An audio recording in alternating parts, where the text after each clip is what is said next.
Hi, folks. You are watching and listening to Sipping Off the Cuff on Tequila Aficionado Media on all of our channels and networks. Mike Morales, sweltering here in Southern California. That guy out there is.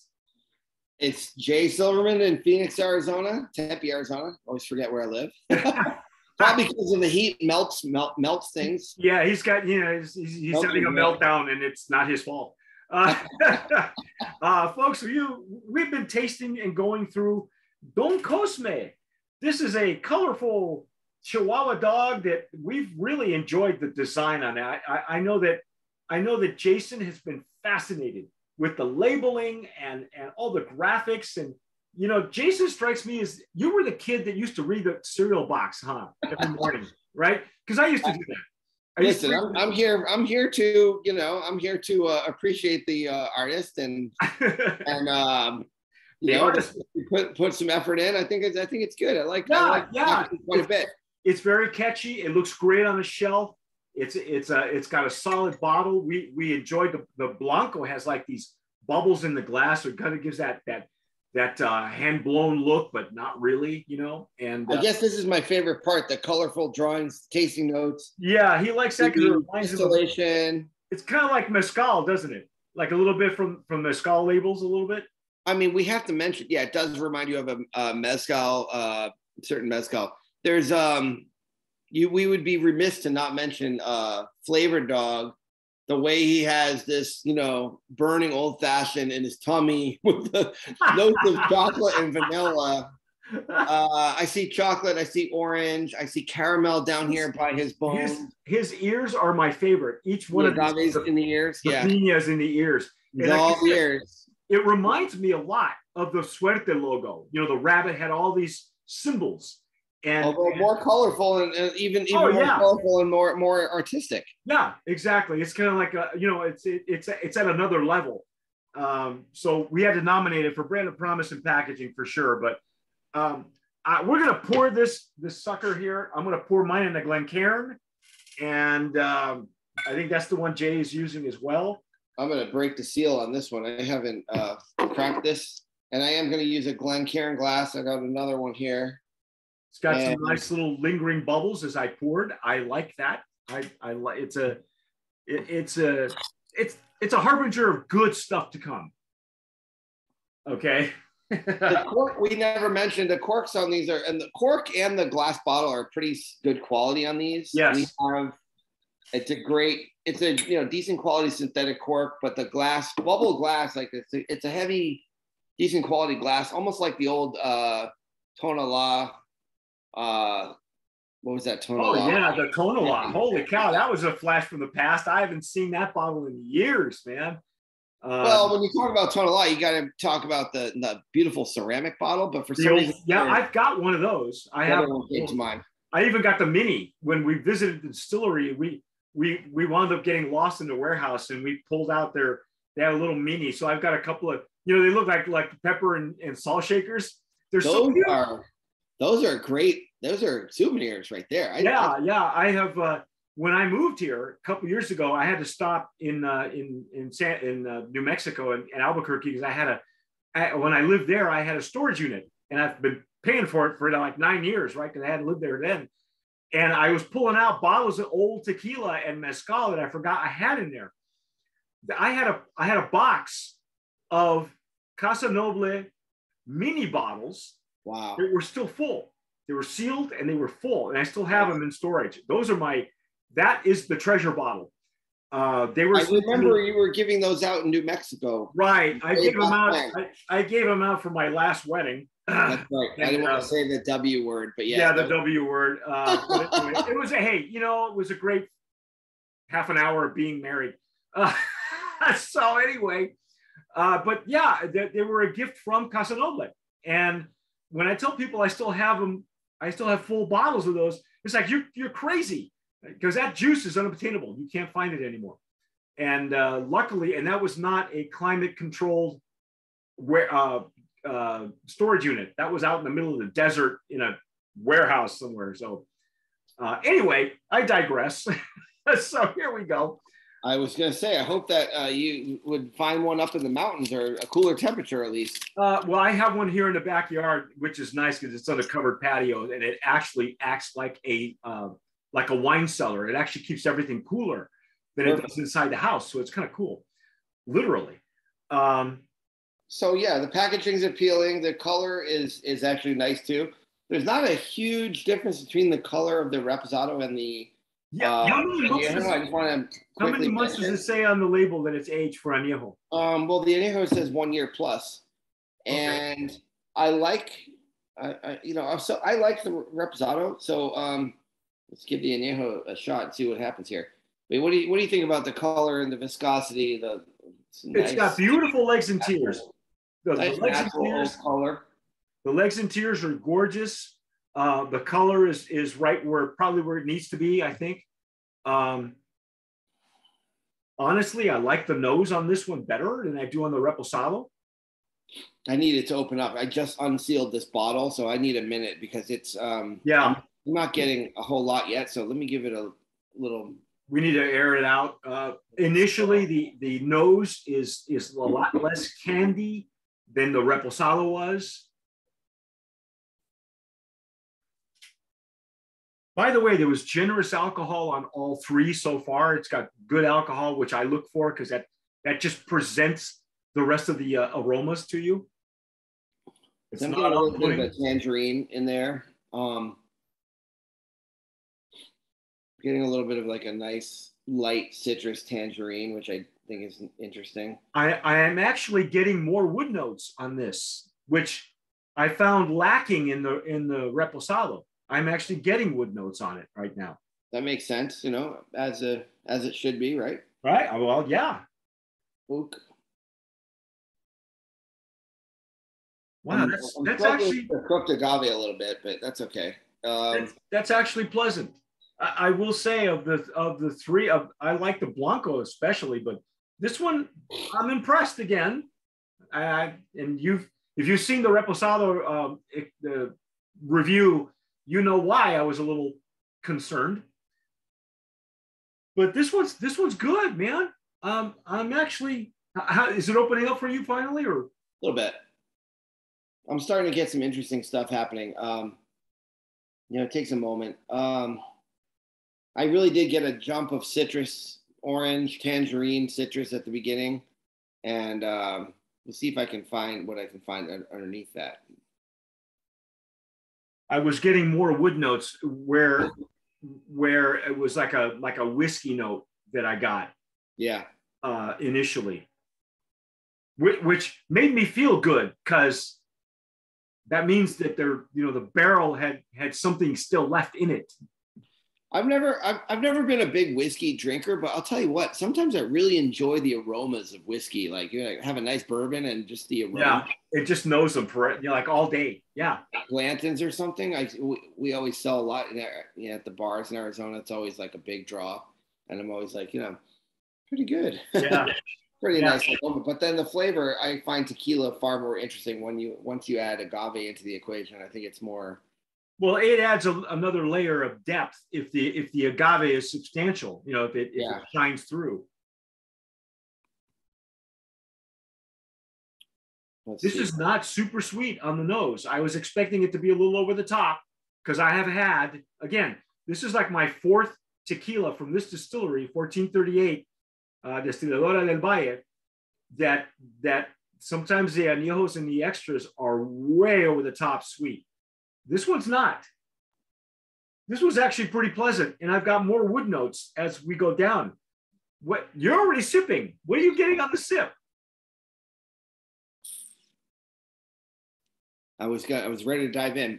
Let me give it another taste. Got thirsty, Mike. I couldn't wait. Yeah, it's good. There's not a ton of complexity, but for a newer brand hitting the market and hasn't been around long, I think it's good. And you know what? A little bit of that nice chocolatey caramel. I don't get over. I don't get overly sweet. I like it. I think it's I do too. I wasn't getting the orange nose that we got on the Reposado. I am getting more. There is something, I have to admit, there's something in the aroma that's a little off-putting to me. Which one on this Anejo? Just in the aroma, not in the taste, but there's something in the aroma that it just seems a little bit odd to me. And I don't know what it is. It's just a little difference in the road of like natural oak and natural agave. It's just something a little like a signpost on the road to the. Well, it's a bit muted. See, I had when I poured my sample in the Reposado, it was in the jarrito made for mezcal, so I had a wider mouth surface. Okay. And instantly that powdered sugar nose hit me, which is not what I look for in an actual aged tequila. You should get wood notes first, and maybe some slight vanilla at the top. Right. Okay? But there wasn't a whole lot of depth in it. This one to me was giving me more depth, but here, now it's opening up. I can see like chocolate. I can see get a little cake donut in there. Yeah, I mean, a little cake batter. A cake donut, like I didn't know you were a pastry chef. I dabble in cake a little bit here and there. No, I don't make it. I just eat it. This is good. Yeah, no, like I said, it's a good Anejo. There's not a ton of complexity, but it does hit the mark as far as like, I do get some nice chocolate, and I don't get too much vanilla. I get a nice oak and chocolate and light fruit, like the label says, but I don't get a ton of complexity, but I like it. I think it's a decent kind of a starter Anejo. Yeah, I have to agree with him too on that, because again, I've had 4 tequilas from this distillery, and each of the aged expressions were either way over the top or just underneath. And whatever they're using as far as additives, which this distillery is known to use them, it's okay. They're allowed by the normas, folks. Of the ones that I've had this year, this one is quite well done. If you're going to use additives, use them to your advantage to help the flavor profile and the aroma along, as opposed to hinder it. You're right. I think it's a good gateway, if nothing else, for anybody who's never gone into this, the tequila realm, or if you're coming from the whiskey, the whiskey and bourbon folks, or even rum. Maybe you're a rum drinker and you want to see what's up with the tequila category. I gotta say, this is, of all the ones I've had, this one's got the most pleasant nose, and that's because I'm getting wood notes. There's only the one thing I have to say though with this Anejo, like I do like it. I would drink it, and I think it's like if this was the only Anejo at a bar, I'd be excited. I'd be like very happy. I like it. I just do think there's a little something I can't place with the aroma that it's just a little off-putting for me. So I don't enjoy the aroma as much as I would like, but the flavor profile is nice.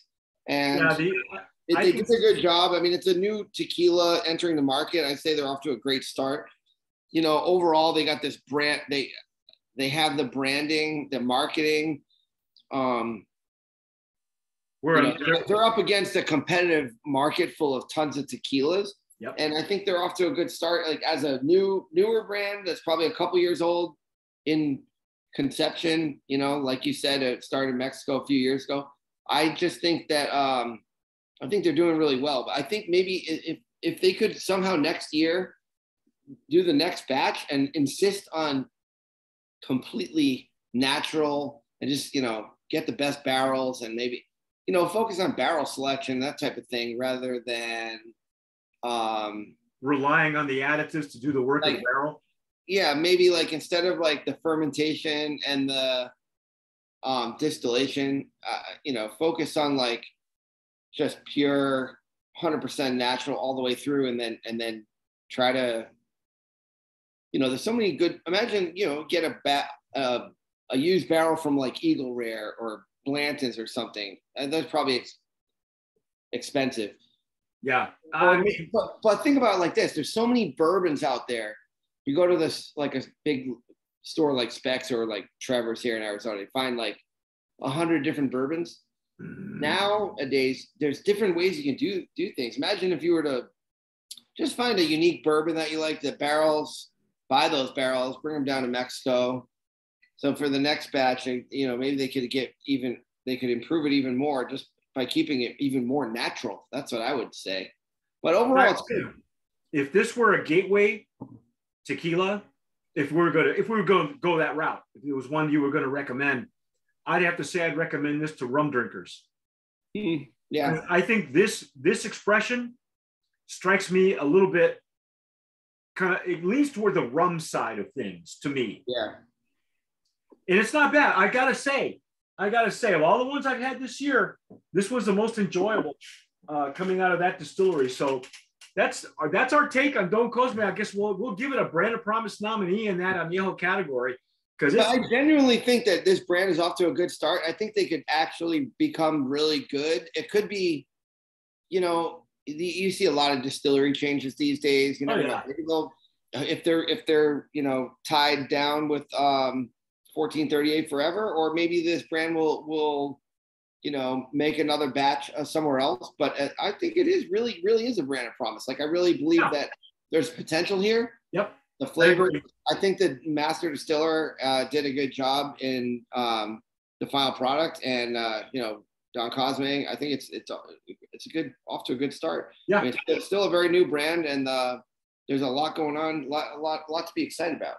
Yeah, you said it all. That was it. Yeah, that's our take, folks, on Don Cosme. And this is the Anejo expression. If you're watching us on YouTube, first of all, hit the notification bell, give us a like, share the video, and subscribe, unless you're afraid of commitment. But if you're watching us in Texas, and this is where they launched, I think they're probably coming to Southern California shortly, maybe even Vegas. Tell us what you're doing with it. You're the cocktail guy. Are any of these three expressions worthy of cocktails? You can make a cocktail of these. Yeah, definitely. Just a great tequila old fashioned would be my go-to for this. And then from there, any variation of that, maybe adding a little Amaro would be nice. Some sort of stirred. I'm thinking stirred, stirred and boozy would be great, would be good. Okay. But the Blanco also would be excellent in any kind of like classic tequila. Oh, sure. That Blanco all day long. Yeah. It'd be a great Paloma, great. You won't be disappointed if you give it a shot, try it out. I think you'll be very, very happy. But that's I like it.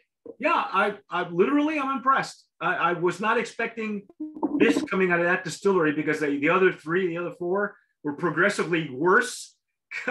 So, there's not a whole lot of hope. I wasn't giving it a lot, but they impressed me.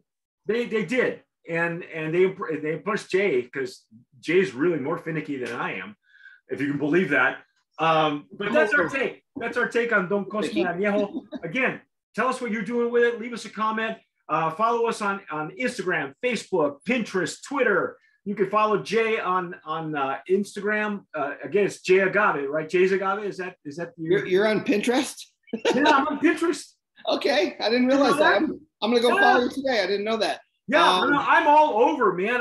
This brand would do well on Pinterest. I think. Yeah, it would, huh? Artistic site. Artistic labels and things like that. Yeah. About it. Wouldn't this be a great tattoo?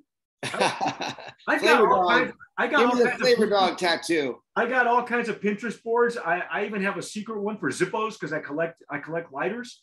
And I've got all kinds of secret stuff. I have a Pinterest of like tequila labels. There's actually a Pinterest for tequila bottles, believe it or not. So anyway, just follow us, folks, and whatever you do, tomar sabiamente. Sip wisely, friends.